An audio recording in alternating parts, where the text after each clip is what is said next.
Pada saat itu BPD diberikan kewenangan sama seperti DPR, ya bisa memberhentikan kepala desa. Nah itu hikmah dari Panwas Cam ini sebenarnya yang membawa saya sekarang menjadi Komisioner Bawaslu Kabupaten Bogor. Karena kita pertama dekat ya. Ya, dekat, kenal, ada keluarga, ada di situ ada teman, ada segala macam. Jadi kalau komplainnya itu langsung, bukannya lagi nama lembaga yang dibahas, bukan lagi dokumen yang perlu dimasukkan dan dilengkapi persyaratannya, boro-boro yang ada itu lu gimana sih? Welcome to podcast KPU Corner. Assalamualaikum warahmatullahi wabarakatuh. Hai teman pemilih, jumpa lagi bersama KPU Corner, podcast KPU Corner Kabupaten Bogor. Bersama saya sudah hadir tamu dari Bawaslu Kabupaten Bogor. Ini Bawaslu sekarang sudah menjadi badan lembaga permanen. Nah, kita sambut Kang Haji Taufik.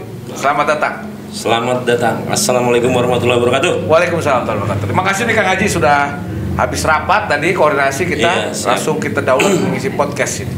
Kita ngobrol santai aja. Siap. Yang pertama biasanya kalau di podcast ini kita ngobrol dari masa kecil, childhood ya. Masa kecil, lahir di mana, besar di mana, sekolah di mana, terus kemudian gimana ceritanya kok bisa jadi komisioner Bawaslu.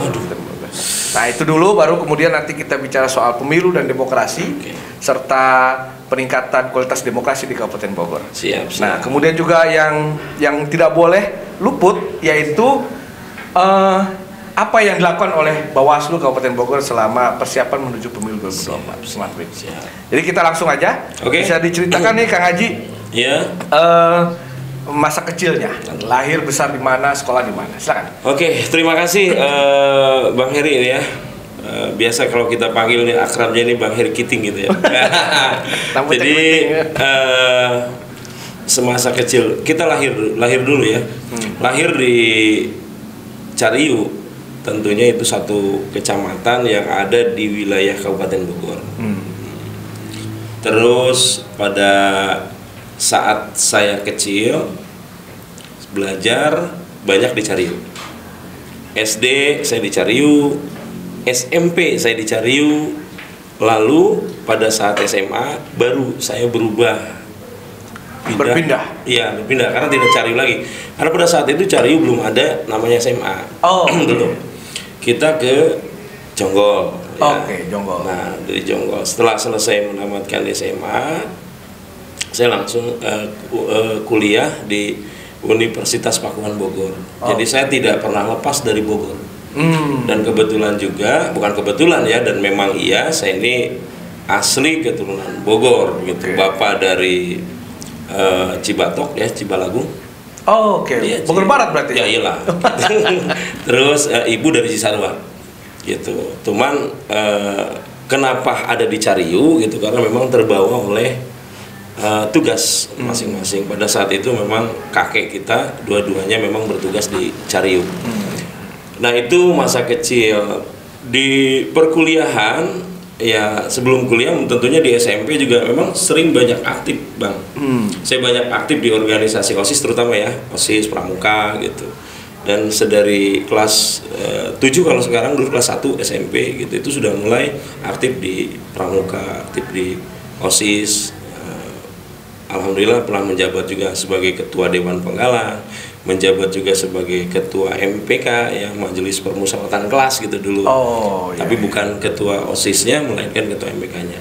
Nah, di tingkatan SMA di situ saya tidak terlalu banyak aktif malah.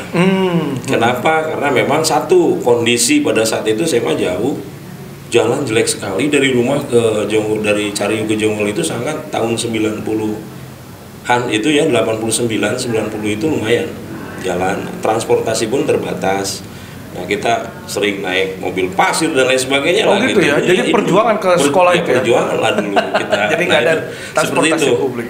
Nah, tahun 92 kan baru lulus di SMA ya, terus saya ke Universitas Pakuan, ngambil di Fakultas Hukum. Nah, dari situ saya juga banyak aktif ya di organisasi mahasiswa, terutama di Senat. Dari mulai semester 4 kalau nggak salah itu sudah mulai berkecimpung di Senat, dan teman-teman di di organisasi-organisasi.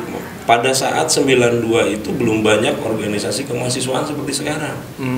Gitu, belum banyak. Tidak di Bogor itu misalnya tidak ada organisasi-organisasi yang tumpah ruah kayak seperti sekarang ini, Bang. Iya, betul. Ya, kalau sekarang masih zaman Orde Baru soalnya. Betul. Dan mereka itu kan terbatas. Nah, di tahun 97 pada saat terjadi reformasi ya. Ya, sebelum reformasi. Sebelum reformasi Soeharto turun itu memang dari tahun 94 gagasan-gagasan itu dari mahasiswa, apalagi penggiat organisasi itu sudah mulai masuk ke kampus. Nah, itu masuk ke kampus-kampus bahwa rejim ini memang harus ada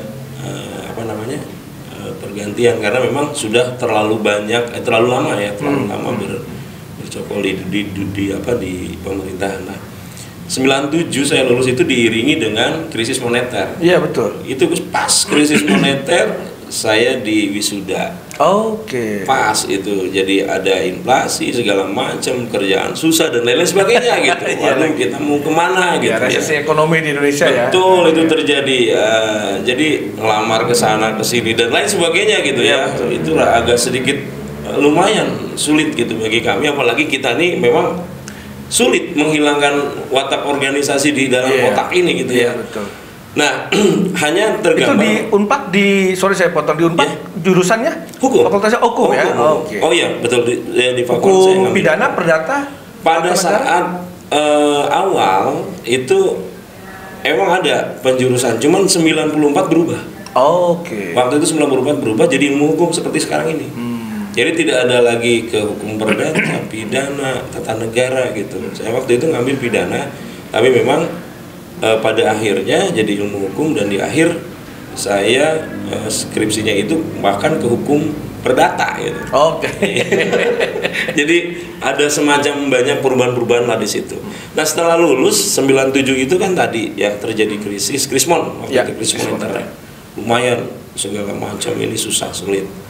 Nah, karena dipikir daripada terus di ini lebih baik saya pulang ke kecamatan ke Cariu, ke rumah lah. Saya melihat potensi di sana. Ini sudah kampung gitu, terus lagi kemajuan, keberanian teman-teman terus untuk membangun desa gitu, untuk membangun kecamatan. Sepertinya pada tahun 97 itu tidak ada yang berani. Memang pada saat rejim itu kan seperti itu, gitu. Tidak boleh vokal kan pada saat itu. Nah, saya tergagas itu saya pindah pemikiran Cariu bahwa ini harus dibangun. Nah, saya mulai itu waktu masih setelah lulus itu saya mulai tingkat desa, tingkat RT. Saya mulai gabung dengan teman-teman, mau di atas saya, di bawah saya, di tengah, bareng-bareng gitu ya. Kita bikin misalnya kegiatan-kegiatan sosial, kegiatan-kegiatan ini. Kalau sekarang tuh ada Karang Taruna tingkat dusun gitu ya. Kalau itu saya nggak tahu, nggak ngerti. Yang penting bermanfaat gitu loh. Bisa dimanfaati oleh kita, juga bermanfaat buat umum gitu kan. Di situ terus berjalan sampai akhirnya nyampe itu di tingkat desa. Nah, saat sampai di tingkat desa kita jadi aktif untuk membantu memberikan program-program yang terbaik ke desa saya di Cariu. Nah, terus setelah mungkin juga karena seleksi alam juga ya.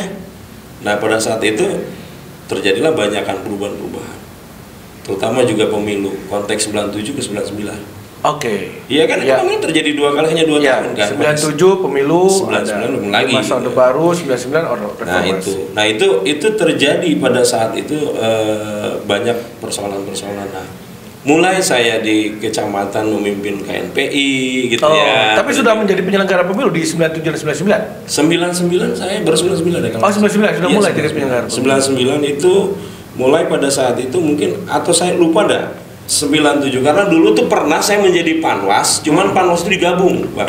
Oke. Ya, panwas itu digabung, ada polisinya, ada tokoh masyarakatnya gitu dan lain sebagainya, itu panwas. Terus di 99 kalau tidak salah itu PPK pada saat itu masih dilaksanakan oleh partai. Iya, partai. Karena lembaga pemilunya juga partai. Betul. Nah, saya Ikut itu sudah ikut, Oh, sudah oke. ikut menjadi PPK di kecamatan itu. Berarti 99 sudah mulai karena aktif di KNPI juga, ya itu sudah mulai saya terus gitu. 99 sampai dengan akhirnya dari KNPI di situ ada juga saya dari terus berkembang ke sini ya. Bahkan BPD masih masuk juga jadi perwakilan desa di anggota, bukan anggota, ketua BPD pada saat Ketua itu BPD. Badan Permusyawaratan Desa, Badan Perwakilan dulu tuh. Badan Perwakilan Desa itu dipilih langsung Bang Heri. Dipilih oleh warga. Masyarakat. Oh, masyarakat Iya, langsung. jadi dipilih langsung oleh masyarakat sama seperti halnya Pilkades. Oh. Itu saya awal tuh tahun 90 berapa ya? Dan kandidatnya banyak pas itu ya? Banyak. Oh, oke. Karena kan harus dua kali. Jadi harus Dua putaran. Bukan 2 putaran. Misalnya gini, satu desa ini 15 anggota, berarti harus kali 2. Pesertanya harus 30 gitu. Oh, oke. Itu. Jadi Iya, iya. nah itu dari aspek mana aja. Ada seleksi nggak di situ tuh nanti? Ya, Pak, Itu nggak ada seleksi, kita daftar aja. Nanti setelah daftar kita punya nomor undian gitu, nomor berapa ya, ditenteng, udah gitu langsung nanti masyarakat itu digilingkan semua, itu dicoblos. Oh. Jadi mencoblos nomor.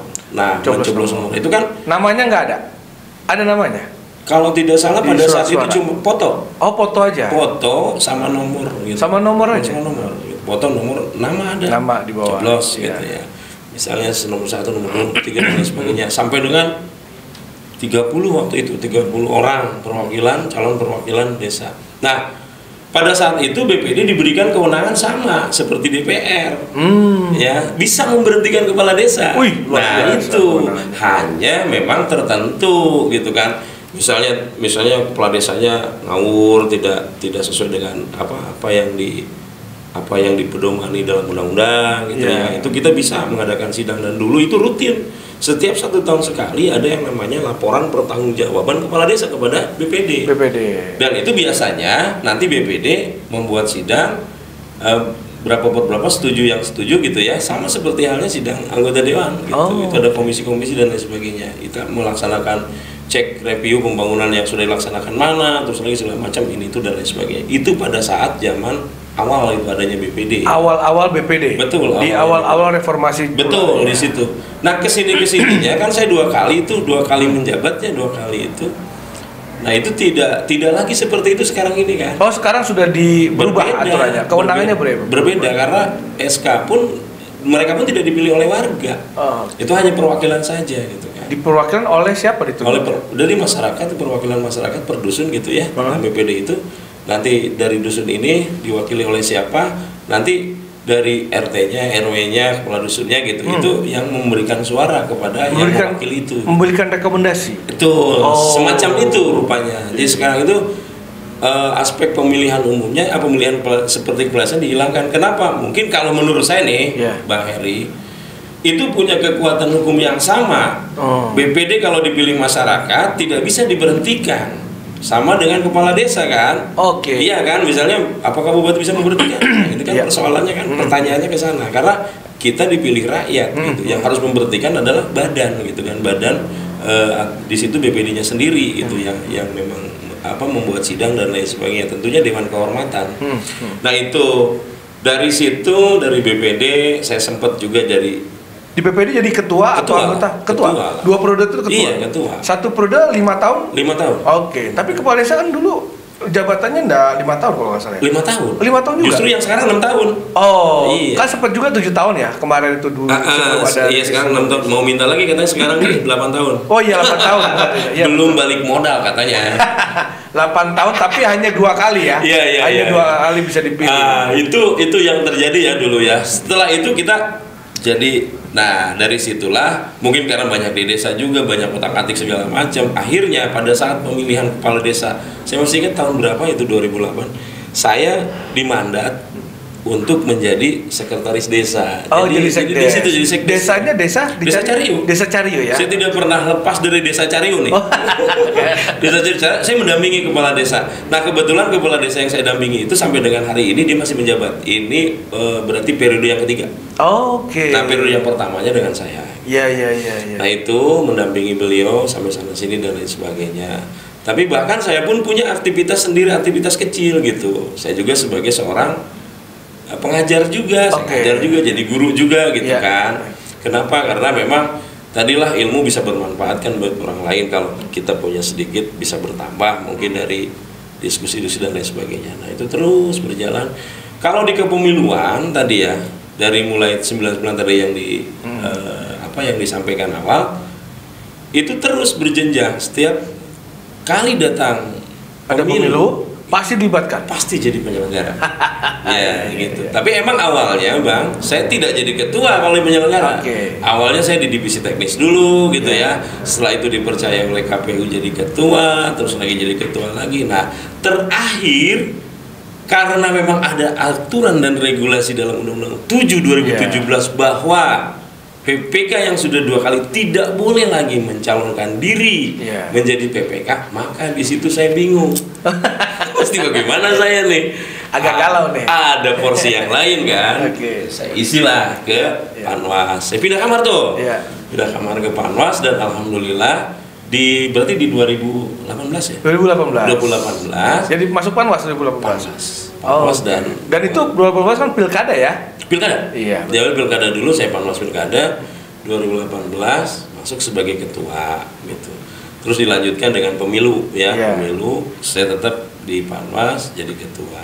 Nah, hikmah dari Panwas Cam ini sebenarnya yang membawa saya sekarang menjadi Komisioner Bawaslu Kabupaten Bogor. Kenapa gitu? Karena seneng gitu, Bang. Dengan pemilu ini, dengan rumitnya. Betul. Sebenarnya betul yang dikatakan bahwa pemilu adalah pesta rakyat, itu memang harus benar, Bang. Karena saya pernah menjadi paling berat itu sebenarnya menjadi panitia pilkades ya. Karena langsung berkaca-kaca gitu. Berarti Kang Haji selain panitia penyelenggara pemilu dan pilkada, juga pilkades? Pernah saya jadi panitia pilkades. Itu di desa itu orangnya berarti memang terpilih betul itu nampaknya ya? Ya tidak juga sih sebenarnya. Tidak juga sih. Mungkin memang karena ada kepercayaan saja gitu, dan memang konflik yang sangat besar itu di pilkades, Bang. Sangat besar. Karena kita pertama dekat ya, dekat kenal, ada keluarga, ada di situ ada teman, ada segala macam. Jadi kalau komplainnya itu langsung, bukannya lagi nama lembaga yang dibahas, bukan lagi dokumen yang perlu dimasukkan dan dilengkapi persyaratannya, boro-boro yang ada itu lu gimana sih? Nah ini persoalannya. Kita lihat dulu kan aturan. Nah, alhamdulillah memang yang dikhawatirkan pada saat itu pilkades Desa Cariu terjadi clash ya, alhamdulillah selamat. Gitu, aman. Itu yang paling krusial sebenarnya pilkades ya.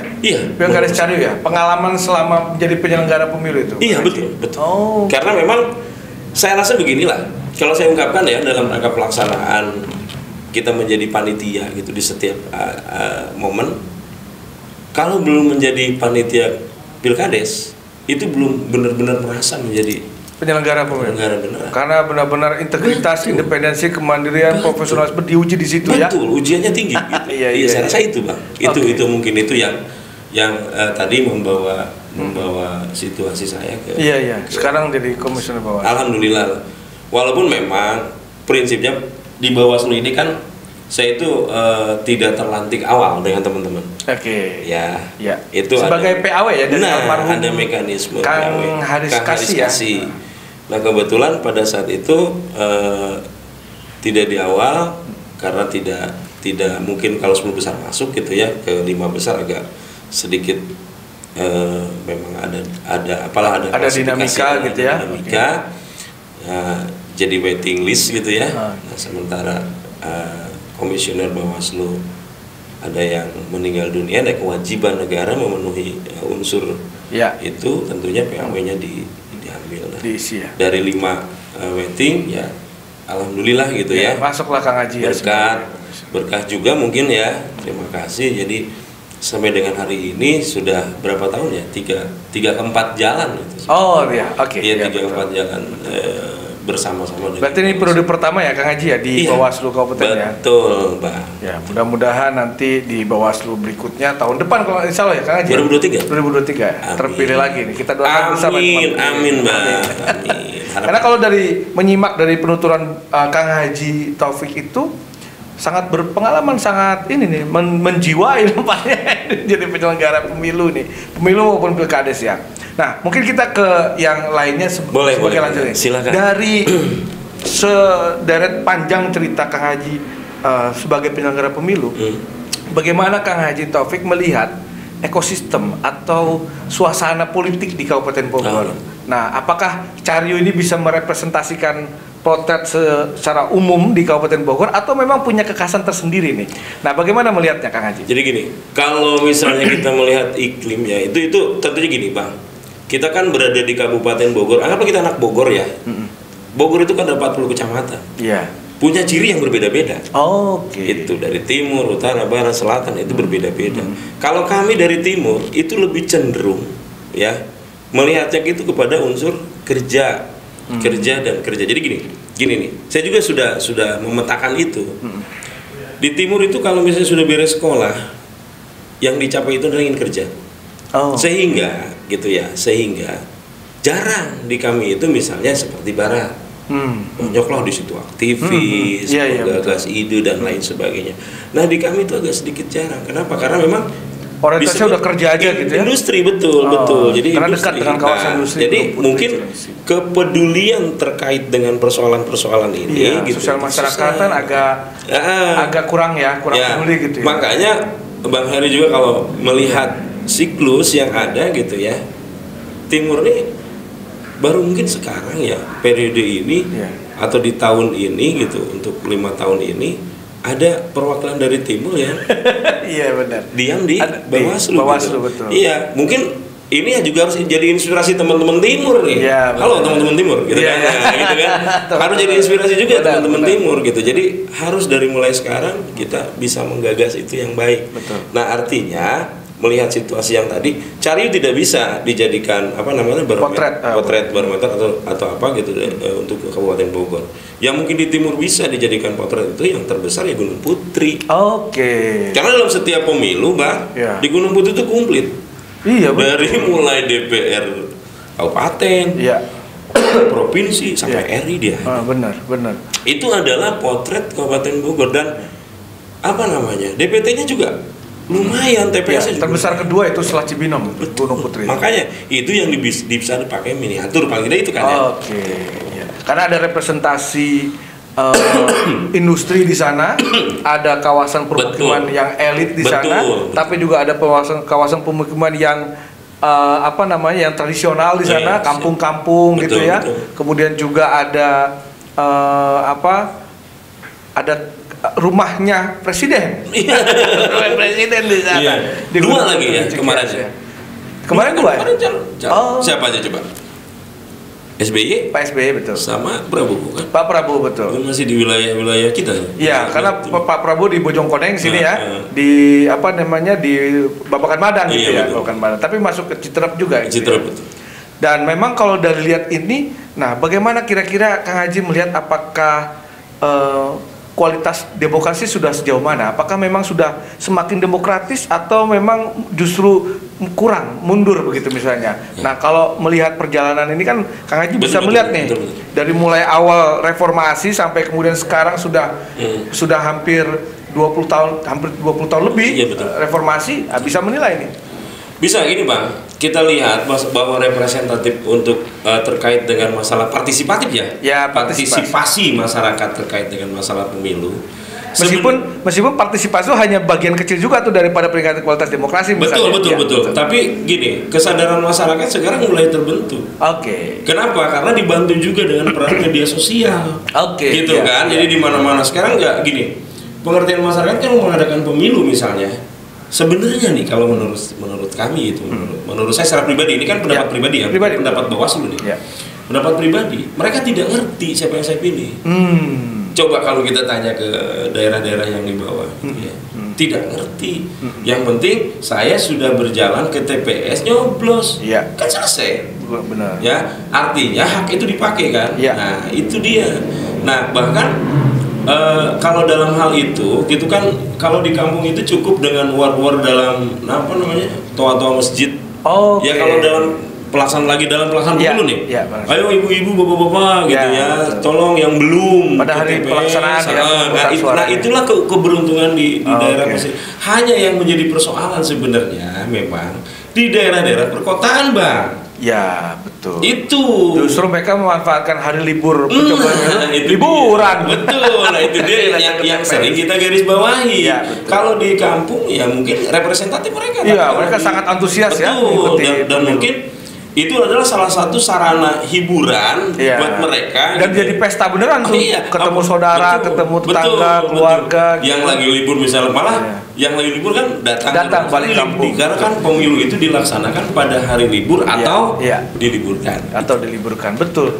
Nah, memang ada problem sendiri misalnya karena ada berapa titik kawasan industri di Betul. wilayah Bogor Timur. Betul. Nah, ini pengalaman di 2019 ada sebagian juga itu kalangan industri yang tidak meliburkan Betul. karyawannya atau pekerjanya baik sebagai penyelenggara maupun sebagai pemilih. Nah, Nah, ini bagaimana melihatnya nih Kang Haji? Nah gini nih, saya melihat itu dari kacamata Bawaslu kemarin ya. Oke. Jadi gini, persoalan itu kan sebenarnya itu sudah disampaikan melalui surat. Oke. Misalnya ya, Ya. pertama surat Dinas Perindustrian dan Perdagangan, pasti itu Oke. disampaikan. Indah. Terus lagi juga Disnaker Disnaker misalnya. juga Ya. sudah menyampaikan surat. Hanya kan ini bandel pengusaha. Iya. Dia nggak mau rugi tentunya. Betul. Nah ini persoalan ini memang ini adalah proses kerja-kerja kita sebagai penyelenggara. Ini yang harus dilaksanakan untuk bersosialisasi dengan para pengusaha, Bang. Oke, betul sekali. Nah, saya ingin para pengusaha ini juga supaya dia menarik. Jangan sampai begini, punten-punten gitu ya. Iya. Kampanye dia membantu, ya membantu segala sesuatunya, terutama dalam tanda kutip bisa Ya. ke calon-calon tertentu. Ya. Tapi dia tidak mengerti apa yang seharusnya diraih dalam hal itu gitu. Ya. Kan partisipatif yang harus diraih. Betul. Nah ini yang menjadi wacana kita mungkin ke depan. Ini sebenarnya udah diberikan dengan pemerintah daerah. Kita menginginkan sosialisasi itu. Kalau bisa Ya. nanti Bawaslu bareng dengan KPU Ya. gitu loh. Ke pabrik-pabrik oh ya, iyalah, ke perusahaan-perusahaan para itu ya. pengusaha gitu. Artinya mereka yang bertanggung jawab di perusahaan itu supaya juga tersosialisasi, ikut terketuk hatinya. Betul kalau sedang pemilu itu bahwa ini kan menentukan pemimpin di masa akan datang, terus juga untuk kesejahteraan dan lain sebagainya. Kan gitu, harusnya kan gitu. Jangan sampai misalnya gini, kita kan tentu di Bogor itu tidak pernah naik ke angka 70% misalnya. Ya. Itu kan ngeri, Bang. Iya, betul. Ya. Meskipun 2019 kemarin dapat 80% Betul. lebih ya. Betul, khawatirnya misalnya besok-besok kita malah jadi turun gitu kan. Nah, ini kan grafik 80% itu keberhasilan ya. Ya. Keberhasilan tadi kata bisa dipotret lah dari tahun ke tahun, itu berarti kan hebat Ya, capaian. 2018 capaiannya. Betul. Nah, bahkan kalau hitung per kecamatan, Bang, ada ya masih 60%. Oh, kalau itu gitu. per kecamatannya, ya. Gitu. Rata-ratanya kan di kabupaten 80. Ya, Itu yang mana? Yang disokong oleh Ya, ya. tadi iklim pedesaan itu kita yang bisa menjadi sana. Yang di kota-kota Itu 60% gitu ya. itu berat tugas kita Benar-benar. gitu loh. Jadi intinya Bawaslu, KPU, terus stakeholder juga gitu ikut membantu mensosialisasikan. Apakah kalau misalnya di perkotaan itu dengan katakanlah kita sebut saja itu agak rendah, agak rendahnya partisipasi pemilih ini, apakah itu juga seiring juga dengan tingkat kesadaran pemilih untuk ngapain saya pilih itu antipati ya, Iya. atau jadi golongan putih Golongan misalnya, putih, atau ya. golput misalnya, atau tidak menggunakan hak pilihnya, ataupun mereka menggunakan hak pilihnya tapi tidak memilih siapapun. Jadi suaranya tidak sah misalnya. Kosong, Nah, ya. bagaimana Kang Haji melihat ini? Ini kan juga menjadi satu indikator dari kualitas demokrasi kita misalnya. Ya itu makanya itu Bang. Jadi sebenarnya tugas kerja-kerja kita itu dari penyelenggara itu sampai ke arah titik sana gitu ya. Cuman kan persoalannya kita yang permanen itu di tingkat kabupaten, Bang. Ya. Di tingkat kecamatan itu ad hoc. Jadi Ya. mereka tidak bisa mensosialisasikan Ya. gitu kaitan dengan persoalan-persoalan pemilu. Dan satu lagi yang mesti digarisbawahi oleh kita adalah mesin partai ini, Bang. Mereka juga harus sama-sama berjalan selama 5 tahun. Jadi jangan sampai tahun kelimanya aja gitu Ya. ya jadi rame. Tahun ke-1, ke-2, ke-3, ke-4 kemana? Hilang gitu ya. Nah itu hilang nih. Nah supaya apa? Menjaga kualitas pemilu yang tadi, jangan sampai ada pemikiran atau hal tadi, ngapain gue milih juga percuma. Iya, betul. Gitu kan. Nah, itu kan harus memang. Jadi memang bersama-sama ya stakeholder pemilu ini, Ya, baik kan. termasuk peserta pemilunya Ya, juga, iya. untuk bersama meningkatkan kesadaran Iya. pemilih gitu ya, Betul. Kang Haji ya. Betul. Nah, ini yang memang menjadi keprihatinan kita ya. Betul. Ya, di satu sisi juga membanggakan, tapi Betul. satu sisi juga menyedihkan gitu, karena betul. di perkotaan ini agak rendah ini tingkat Betul. Nah, partisipasinya. itu dia betul tadi. Karena mereka lebih Gambarannya begitu. antipati gitu ya, cenderung datang mungkin memanfaatkan liburan justru ke dan itu. ya. Ya. Nah, di sisi lain ini Kang Haji, Siap. ini kan KPU Kabupaten Bogor ada web baru, kemudian juga rumah pintar pemilu. Bagaimana Kang Haji melihat? Ini kita minta testimoninya nih dari Bawaslu. Emang Mudah-mudahan sih ya positif. Ya kalau bagus lah. Jadi gini, ini kan dalam rangka meningkatkan, Ya. meningkatkan apa namanya partisipatif atau meningkatkan tadi kesadaran berdemokrasi yang dilakukan oleh KPU. Ya apresiatif kita cukup tinggi lah, gitu kan. Seperti halnya juga sama di Bawaslu juga sama. Bagaimana caranya ini supaya tumbuh dan berkembang, dan kalau KPU membuat apa tadi Rumah pintar pemilu. Nah, rumah pemintar. Jadi masyarakat itu dididik, ada pendidikan bagaimana saya bisa pintar dalam menghadapi pemilu. Gitu. Tidak lagi menjadi apa namanya? Persoalan-persoalan yang krusial ya. Misalnya saya nggak mau milih ngapain? Saya jadi golongan putih aja ngapain? Nah, gitu. Toh pemilu ini ada artinya buat kita, gitu lah ya. Nah, kalaupun misal kita tidak percaya rakyat, kan kita ada wakilnya nanti gitu. Nah, itu kan ada prosedur yang harus dikejar. Nah, rumah pintar pemilu ini adalah mengajarkan hal-hal seperti itu. Sama juga dengan kita di Bawaslu, itu kan seperti halnya sekarang, misalnya Bawaslu tadi ada kajian sengketa proses pemilu gitu ya di Kasep gitu. Kasep namanya. Emang Bawaslu Kasep sih emang kelihatan. Alhamdulillah. Alhamdulillah ya.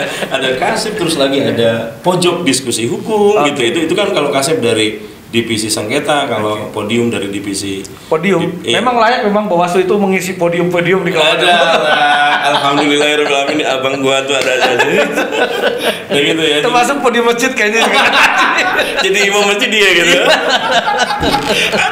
Nah itu ya. Jadi kalau podium itu dari divisi penanganan pelanggaran. Oke. Nah, itu bagus sekali tuh saya kira tuh di kami di KPU ya melihat itu ada Kasep, ada podium sehingga menciptakan iklim diskusi ya, peningkatan intelektualitas baik penyelenggara maupun peserta pemilu itu meningkat begitu. Tidak hanya terdoktrinasi dengan masa lalu bahwa ada prejudice, ada tuduhan-tuduhan, ada yang sikap antipati begitu ya. Nah, ini yang bagus sekali nih. Mungkin bisa diceritain itu apa aja tuh Kang Haji tuh? Jadi gini, secara umum gitu kan, peserta pemilu tadi bisa membedakan antara pelanggaran dengan sengketa. Oke. Paling tidak sudah bisa diraba-raba, oh ini sengketa, oh ini pelanggaran gitu kan. Terus lagi juga masyarakat sekarang sudah bisa lagi. Kalau misalnya ada, bagaimana saya kalau misalnya melaporkan ada persoalan, harus dibawa kemana nih? Gitu kan. Nah, itu silakan ada Bawaslu. Jadi jangan ke KPU numpuknya, di Bawaslu dulu, nanti di hold ke KPU, kan begitu, Bang. Terus lagi juga Bawaslu pada umumnya ini sudah ada kader-kader yang namanya itu kader kader partisipasi pengawas partisipasi pemilu. Jadi ada sekolah SKPP.